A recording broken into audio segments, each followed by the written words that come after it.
We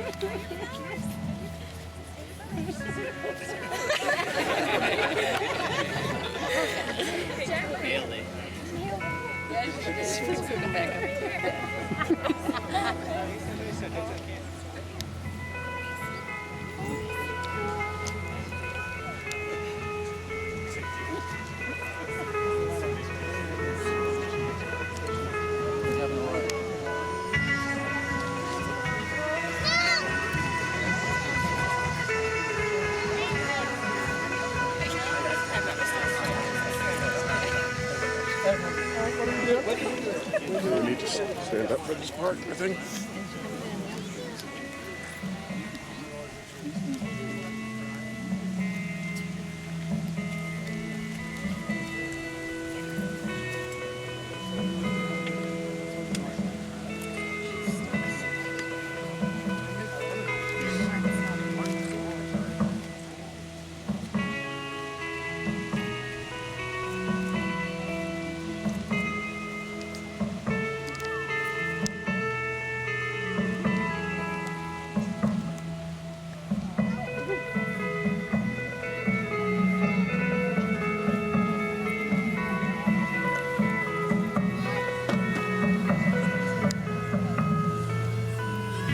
Who gets a little away the bride today? I do.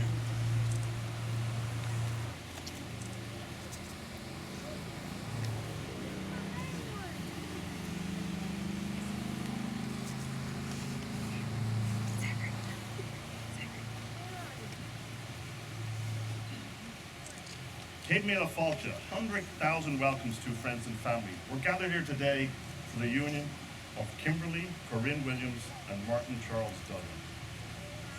I've known Martin since he was 7 years old. Now, back then he used to call me Mr. Kelly. And for the longest time he always called me Mr. Kelly. And I kept on saying, call me Ed. Until about 17, he called me Mr. Kelly. One day he came up and says, hello Ed.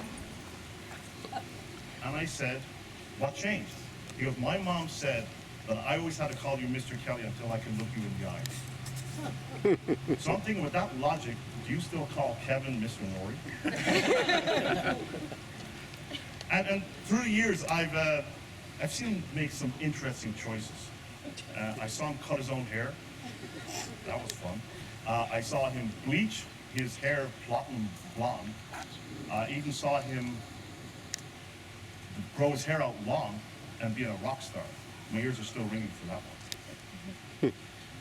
And then, until then, right, I thought those choices were interesting. But today, you've made the best choice of all, to make Kim your bride and partner in life. You know, we first met Kim, I was a New Year's Eve, or New Year's morning. About 4 o'clock they came to the house and we made mac and cheese. And if you know Diane, she just doesn't make mac and cheese. It's a process. So we really got to know Kim then, and we know something really special was developing. And you know, a mother's intuition, I think it's right here. You know, over the past 4 years, Kim has become a devoted Green Bay Packers fan, learned to love baseball, and has become a cherished member of Martin's family. Likewise, Martin has embraced cowboy boots, learned to appreciate country music. He actually went to his first Tim McGraw concert this year, and has developed a strong, enduring bond with Kimberly's family. Now, Kim and Martin both have ancestral roots in Celtic countries. Martin's clan has his roots in my homeland, County Galway, in Ireland. That's where my people are from. And Kim has her roots in William, what was his name? Yeah, Williams, no, King William, King William I of Normandy. He, as he reigned Europe, he spread his name all over the place. So there was Williams clans in Ireland, England, Wales, and Scotland. So what we want to do today is weave some of the Celtic traditions into this wedding. And as we go along, I'll explain some of those elements. The first one being, all Celtic weddings happen over a body of water, or beside a body of water. And as you can see, this lovely ranch, we've got a lake and we've got a flowing river here. Also, you notice the bride and groom. The bride is always on the left. the groom is on the right. And years ago, the warriors used to capture their brides. So the reason why he'd always want his bride at his left was he had to fight off the bride's family or other suitors. So he always had his sword arm at the ready. And he had his guys beside him, so they always had his back. And his best man was his best swordsman, also known as a right-hand man. So again, Celtic traditions. And Martin's name in Gaelic means warrior. So I don't think he's going to have to battle off any families or other suitors, because I know that Kim was freely given by her dad and her family, and she's got the support of her clan here today. So are you ready? Kimberly and Martin, as you begin your journey through life together, may I offer you, for your consideration, some very important virtues. Among those are love, loyalty, trust, respect, and understanding. These virtues create a solid foundation for a happy and enduring home. The marriage contract is most solemn and should not be approached lightly, but rather thoughtfully, seriously, and with deep realization of the obligations and responsibilities that accompany it. Martin Charles Duggan, do you take Kimberly Corinne Williams to be your lawfully wedded wife? I do. Do you promise to love and protect her, honor and respect her, keep her in sickness and in health, through the good times as well through the bad times, and forsaking all others, be faithful to her? I do. Kimberly Corinne Williams, do you take Martin Charles Duggan to be your lawfully wedded husband? I do. Do you promise to love and protect him, honor and respect him, keep him in sickness and in health, through the good times as well as through the bad times, and forsaking all others, be faithful to him? I do. Martin and Kim have written their vows, so they're facing each other, and we'll start off with Martin.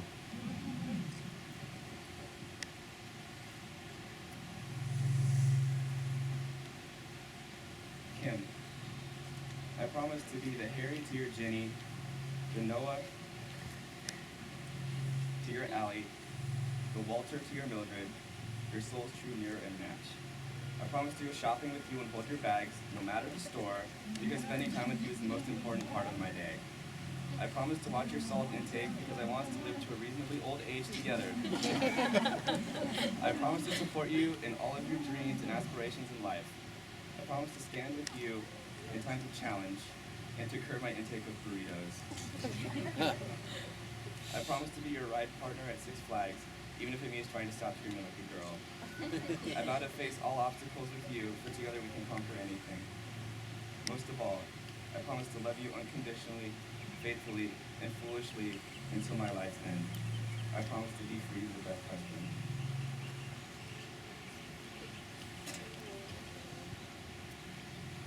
I promise to be the Ginny to your Harry, the Allie to your Noah, and the Mildred to your Walter, your soul's true mirror and match. I promise to watch sports and drink beer with you within reason, because spending time together is the most important part of my day. I promise to try weird new healthy foods, including fish, even if it isn't to my taste. I promise to support you in all of your dreams and aspirations in life. I promise to stand with you in times of challenge and near you in times of Mexican food. I promise to be your ride partner at Six Flags, even if it means wearing earplugs. I vow to face all obstacles with you, for together we can conquer anything. Most of all, I promise to love you unconditionally, faithfully, and foolishly for the rest of my life. I promise to be for you the best wife.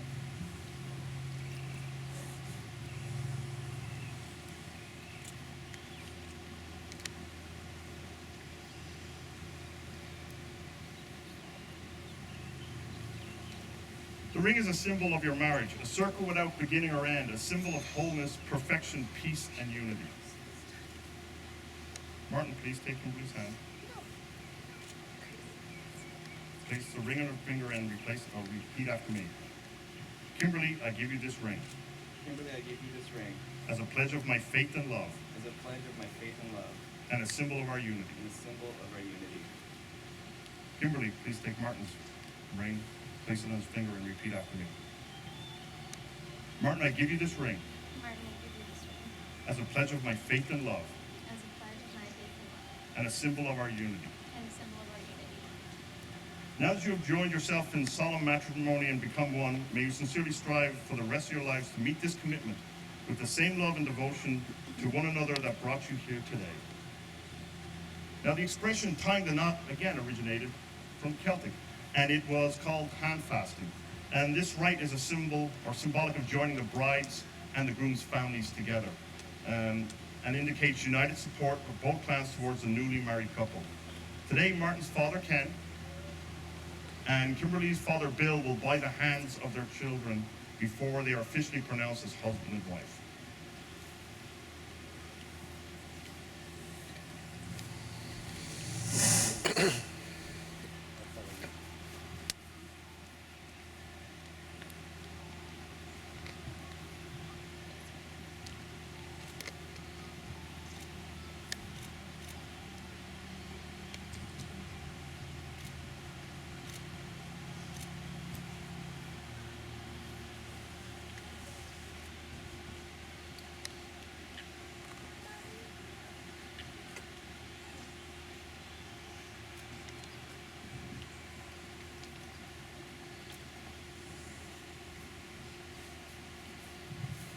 Martin, will you share in Kimberly's dreams?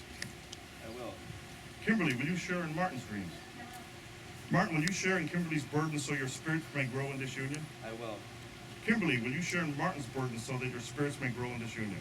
I will. Martin, will you share in Kimberly's happiness and always look for the positive in her? I will. Kimberly, will you share in Martin's happiness and always look for the positive in him? I will. And so the binding is made. Martin, will you take the heat of anger and use it to temper the strength of this union? I will. Kimberly, will you take the heat of anger and use it to temper the strength of this union? And so the binding is made. Martin, will you honor Kimberly as an equal in this union? I will. Kimberly, will you honor Martin as an equal in this union? And so the binding is complete. Kimberly and Martin, as your hands are bound together now, so your lives and spirits are joined in a union of love and trust.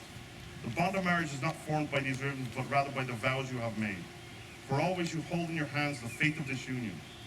Above you are the stars, and below you the earth. Like stars, your love shall be constant source of life, and like earth, a firm foundation from which to grow. As Martin and Kimberly have been bound together through their verbal promises and with the support and blessing of their families through this hand fasting, I will place their hand upon a rock, and we will bind them to the earth. Now, as you leave the ceremony today, you'll see pebbles at the end of the aisles in the little bag, little sack bag there. Just pass them out to each person. So as you leave the ceremony, we ask that you take one of those pebbles and throw it in the lake behind you. And watch the ripples. See how they all intersect, because you're all ripples in their lives. And as you do that, please make a wish for happiness for them.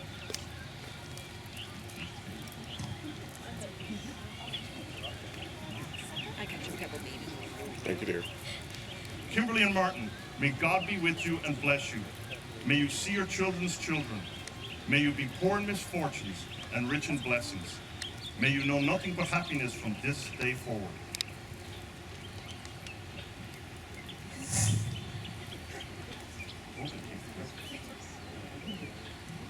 By virtue of the authority vested me as Deputy Commissioner of Civil Marriages in and for the state of California, I take pleasure in announcing that from this moment on you are united in marriage as husband and wife. Martin, you may kiss your bride.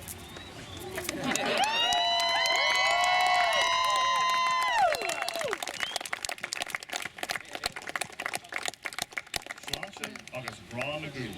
That means good health and love forever. So it is truly my honor and a great privilege for the first time to present to you Mr. and Mrs. Martin Charles Duggan.